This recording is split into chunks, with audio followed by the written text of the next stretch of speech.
السلام علیکم ورحمۃ اللہ وبرکاتہ۔ غیر مقلدین کا ایک مشہور اعتراض یہ بھی ہے، اور یہ بھی اعتراض عوام کو اور جاہلوں کو دھوکہ دینے کے لیے ہے، جو پڑھے لکھے لوگ نہیں ہیں ان کو دھوکہ دینے کے لیے۔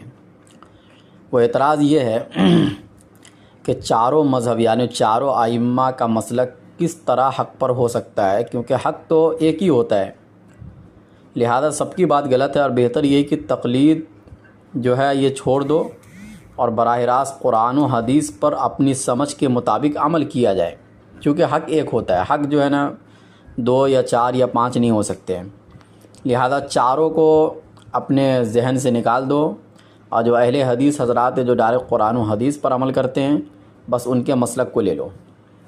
تو اس کا جواب یہ ہے کہ دیکھو، مذاہب اربعہ یعنی جو چاروں امام ہیں ان کا ماخذ اور مرجع ایک ہی ہے، اس لیے سب کو ناحق سمجھنا گویا قرآن و حدیث کو ہی گمراہی کا سبب قرار دینا ہے، معاذ اللہ۔ اس لیے یہ خیال بالکل باطل اور گمراہ کن ہے۔ دیکھو، کعبۃ اللہ ہے، اس کی 4 سمتیں ہیں، مشرق مغرب شمال جنوب، اور ان 4 سمتوں میں بسنے والے لوگ اپنی اپنی سمت کے اعتبار سے کعبے کی طرف رخ کر کے نماز ادا کرتے ہیں۔ ہر ایک کی سمت دوسرے سمت والے کے اعتبار سے مخالف ہے، مگر اس کے باوجود سب کی نماز صحیح ہو جاتی ہے۔ وجہ یہ ہے کہ سمتیں اگرچہ مختلف ہے مگر سب کا مرکز ایک ہی کعبۃ اللہ ہے۔ اسی طرح جو 4 مسالک ہے، وہ 4 مسالک میں اگرچہ اختلاف ہے لیکن سب کا مرکز ایک ہی ہے، اور وہ ہے قرآن و حدیث پر عمل کرنا۔ اس لیے مذاہب اربعہ صحیح کہلائیں گے۔ فرق صرف یہ ہے کہ ایک امام کبھی آیت کو محتمل المعانی میں سے ایک معنی کو، یعنی جس کے معنی بہت سارے ہو سکتے ہیں، ان میں سے ایک معنی کو دلائل کے ذریعے سے راجح کر کے اس پر عمل کرتا ہے، اور جو دوسرا امام ہوتا ہے وہ اس معنی کو مرجوح قرار دے کر اس پر عمل کو چھوڑ دیتا ہے۔ اسی طرح وہ احادیث جو بظاہر ایک دوسرے کے متعارض ہیں، ایک امام اپنی تحقیق کے مطابق قواعد اور ضوابط کے اعتبار سے ایک حدیث کو ترجیح دے کر اس پر عمل کرتا ہے، دوسرا امام اسی حدیث کو اپنے اصول و قواعد اور اپنی تحقیق و اجتہاد کے اعتبار سے مرجوح قرار دیتا ہے، منسوخ قرار دیتا ہے، اور دوسری حدیث کو راجح قرار دے کر اس کو اپنے مسئلے کی بنیاد بناتا ہے۔ کبھی ایک امام حدیث کے ظاہری الفاظ پر عمل کرتا ہے، دوسرا امام دوسری نصوص یعنی دوسری احادیث کو سامنے رکھ کر حدیث کی مراد تک پہنچنے کی کوشش کرتا ہے اور اس مراد پر عمل پیرا ہوتا ہے وغیرہ۔ اس کی مثالیں بھی آپ کو صحابہ میں مل جائے گی۔ دیکھو، بخاری شریف کی وہی مشہور حدیث کہ رسول اللہ صلی اللہ علیہ وسلم نے بنی قریظہ کے واقعے میں صحابہ سے فرمایا کہ لا یصلین احدکم الا فی بنی قریظہ، تم میں سے کوئی شخص نماز عصر بنی قریظہ کے علاوہ کہیں نہ پڑھے۔ راستے میں عصر کی نماز کا وقت ہو گیا، صحابہ کی راہیں مختلف ہو گئی۔ ایک جماعت نے حضور صلی اللہ علیہ وسلم کے فرمان مبارک کے ظاہری الفاظ پر عمل کرتے ہوئے کہا کہ ہم راستے میں نماز عصر نہیں پڑھیں گے۔ بعض حضرات نے کہا ہم تو یہیں نماز پڑھیں گے۔ حضور صلی اللہ علیہ وسلم کا مقصد یہ تھا کہ جلدی جلدی سے بنی قریظہ پہنچ جائے۔ بہرحال ہر ایک نے اپنی فہم اور اجتہاد کے موافق نماز پڑھی۔ بعد میں یہ واقعہ آپ صلی اللہ علیہ وسلم کے سامنے ذکر کیا گیا۔ آپ صلی اللہ علیہ وسلم نے کسی پر نکیر نہیں فرمائی اور کسی پر ملامت نہیں کی۔ مذکورہ واقعے میں ایک جماعت نے حدیث کے ظاہری الفاظ پر عمل کر کے نماز نہ پڑھی، اور دوسری جماعت نے اجتہاد کیا اور اس کے بعد حدیث کی جو مراد ان کی سمجھ میں آئی اس پر عمل کیا اور نماز پڑھ لی۔ آپ صلی اللہ علیہ وسلم نے کسی کو غلط نہیں کہا، سب کی نماز کو صحیح قرار دیا۔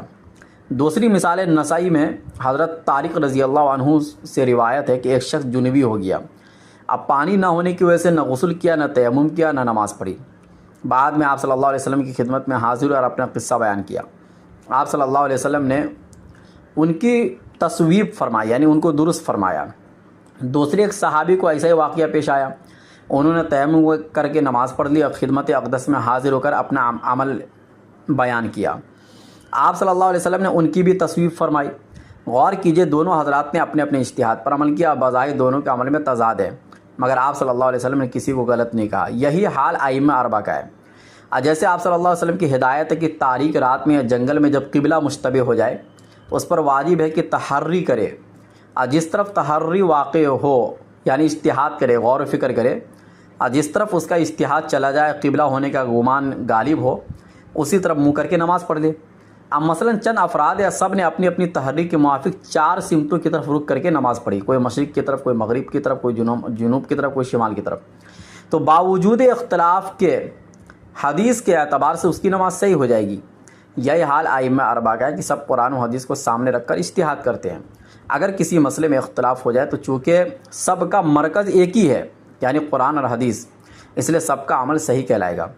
ہاں، اصابت حق صرف ایک کو حاصل ہوگا، مگر عند اللہ سب کو ثواب ملے گا، اللہ تعالیٰ کے پاس سب کو ثواب ملے گا۔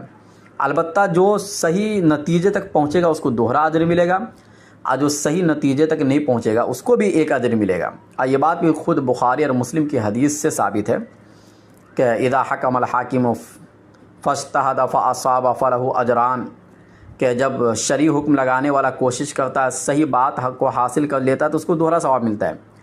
وَإِذَا اجْتَهَدَ فَأَخْطَأَ فَلَهُ أَجْرٌ وَاحِدٌ، اور جب کوشش کرتا اور حق کو نہ پا سکا تو بھی اس کو ایک ثواب ملتا ہے۔ ظاہر بات ہے کہ ثواب کا ملنا کم ہو یا زیادہ یہ اللہ کے نزدیک مقبول ہونے کی دلیل ہے، ورنہ ڈائریکٹ یہ کہہ دیتے کہ بھائی جو غلط نتیجے پر پہنچا اس کو گناہ ملے گا، لیکن یہ بات نہیں ہے۔ ثواب تو اسی پر ملتا ہے جو اللہ کے نزدیک مقبول چیز ہو، پسندیدہ چیز ہو۔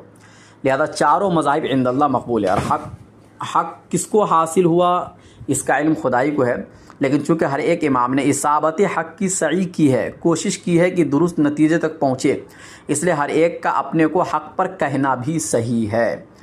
تو اللہ تعالی ہمیں اور آپ کو سمجھنے کی توفیق نصیب فرمائے اور ان کے فتنے سے بھی بچنے کی توفیق نصیب فرمائے۔ واللہ اعلم بالصواب۔